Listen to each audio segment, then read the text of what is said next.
ಒಂದು ದೇಶದ ನಾಗರಿಕನ ಹಕ್ಕುಗಳನ್ನು ಕಿತ್ತುಕೊಳ್ಳುವುದೆಂದರೆ ಆತನನ್ನು ಕೊಂದಂತೆಯೇ. ಹಕ್ಕಿಲ್ಲದ ವ್ಯಕ್ತಿ ಜೀವಂತ ನಾಗರಿಕನಲ್ಲ.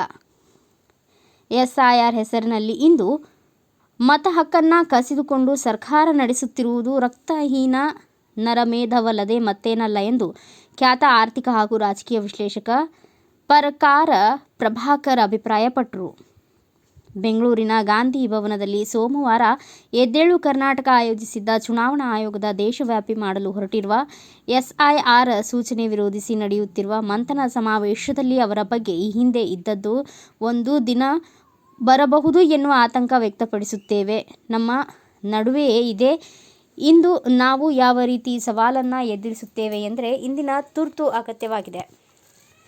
ದೇಶದ ಅಸ್ತಿತ್ವದ ಮೇಲೆ ಎರಡು ವಿಧದ ಅಪಾಯದ ತೂಗುಗತ್ತಿಗಳು ಹೊಯ್ದಾಡುತ್ತಿವೆ. ಆ ಹೊರಗೆ ನಾಗರಿಕರೊಳಗೆ ನಿರ್ಲಿಪ್ತ ಅತ್ಯಂತ ಭಯಾನಕವಾದದ್ದು ಅಕ್ರಮಗಳು, ಅಸಂವಿಧಾನಿಕ ಕ್ರಮಗಳು ನಡೆಯುತ್ತಿದ್ದರೂ ಜನರು ಗಮನಿಸುತ್ತಿಲ್ಲ.